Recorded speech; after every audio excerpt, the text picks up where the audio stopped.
Okay, let's unpack this.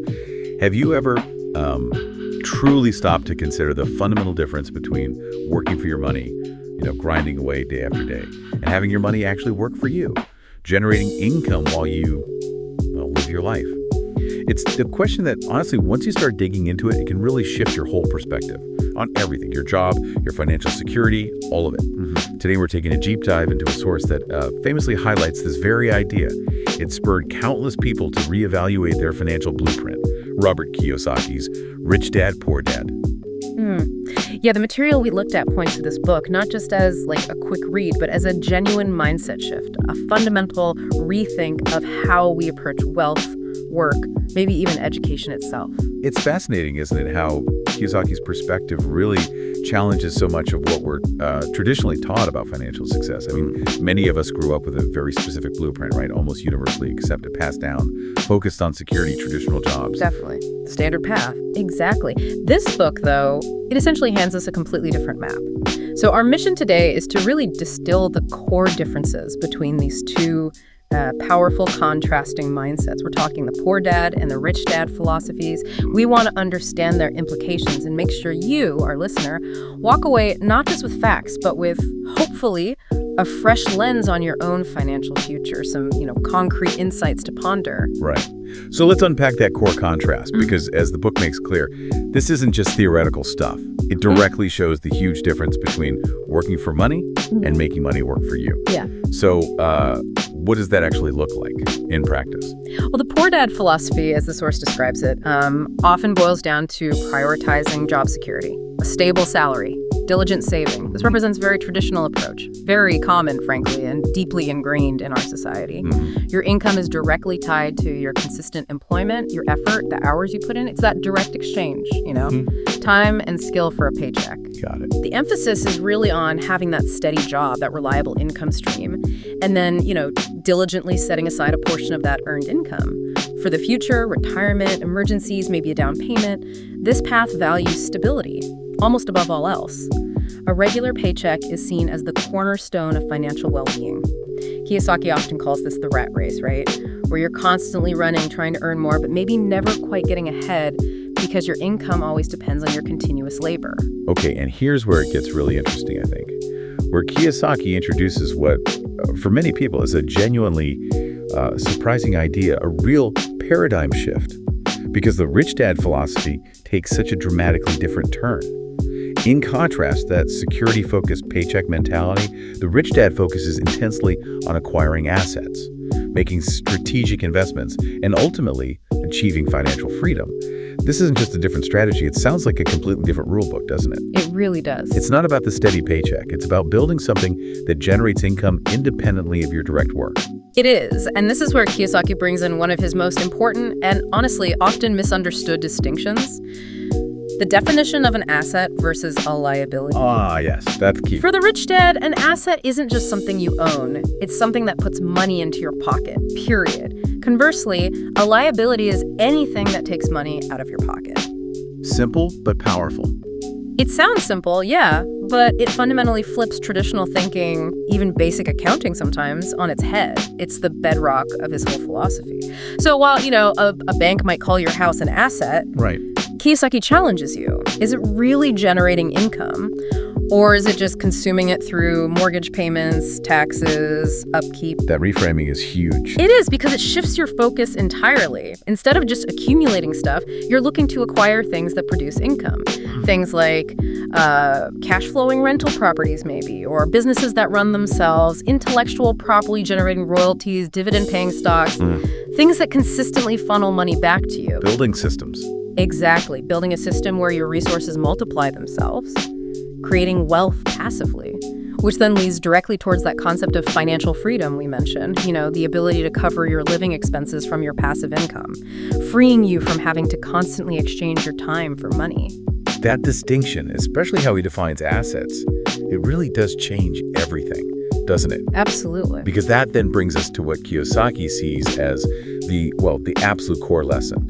For anyone wanting to truly change their financial path, the book identifies the biggest lesson as: don't rely only on formal education, learn about money, investing, and building passive income. Oh. Wow, that really challenges a deeply ingrained belief for so many of us, right? We're often told formal education degrees, certificates, that's the only path to success. And here, he's saying there's a critical piece missing, often overlooked in that traditional curriculum. It raises such an important question, doesn't it? Why is learning about money, investing, passive income, why is that presented as such a crucial alternative? Or maybe complement to formal education? Now, Kiyosaki isn't just dismissing formal education entirely, let's be clear. He acknowledges its value. Developing specialized skills, that's essential. Sure. However, he argues it often teaches you how to be an excellent employee, how to work for money, rather than teaching you how to be an owner or an investor, how to have money work for you. It's a big difference. It is. Formal education, in many cases, is designed to prepare you for a job, right? To be a skilled professional. But it often falls short in equipping people with a specific financial literacy. And maybe the entrepreneurial mindset needed to make money truly work for them. So it's a different kind of education he's advocating for. Precisely. The rich dad education, on the other hand, teaches you to be an owner or an investor. This often means, finding mentors who've actually achieved that financial independence you might be seeking. Learning from real-world wins and, importantly, failures, not just textbooks. Reading extensively on finance, economics, business. And critically, getting hands-on practical experience, maybe starting a small side business, making micro-investments, getting involved in real estate somehow. Learning by doing. Exactly. It's about acquiring a distinct set of skills, understanding financial statements, cash flow, market dynamics, stuff not typically covered in a standard classroom. And the book frames this lesson, this alternative education, as key if you want to break free from the 9-to-5 cycle. That's the dream for so many people, isn't it? That idea of controlling your own time, not being tied to a traditional schedule, it suggests this is the direct path. That this financial knowledge is the unlock key, really, to reclaiming your time and building a life more on your own terms. Exactly. It implies that financial freedom isn't just about, say, earning more money in your current job or getting a bigger salary. I mean, those things are obviously beneficial for your lifestyle, sure, but they often keep you within that working for money framework. Still in the rat race, maybe just a faster wheel. Kinda, yeah. The rich dad philosophy, highlighted by this lesson, suggests true freedom comes from understanding and implementing principles of wealth creation that go beyond active income. It's about creating those systems we talked about through investments, through passive income streams that generate money whether you're actively working or not, at your desk or on vacation. Right. This kind of learning empowers you to design a life where your income isn't solely dictated by an employer or your direct labor. That's the pathway to breaking that 9-to-5 tether and gaining real control over your time. Kiyosaki's famous phrase, mind your own business, it isn't about ignoring your job. It's about actively building assets in your asset column, whatever your day job is. That makes sense. So, okay, bringing it back to the listener. What does this all mean for you right now?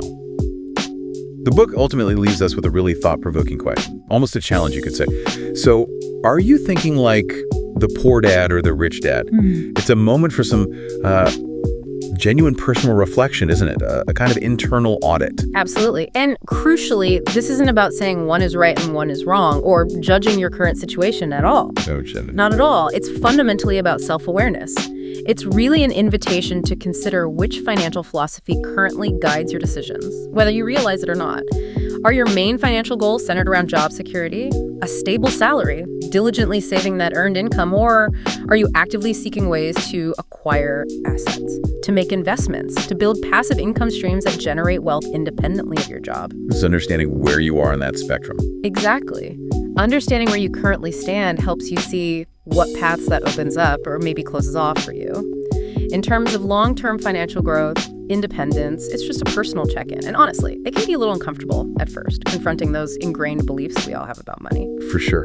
So ultimately, our deep dive into this source really shows that the core value of Rich Dad, Poor Dad lies not just in the specific advice, maybe, but in providing this clear framework for a fundamentally different way of thinking about finances. It really encourages a profound shift, doesn't it, towards building wealth proactively, consciously, strategically, rather than just, reacting to whatever life throws at you or relying only on those traditional paths. Indeed.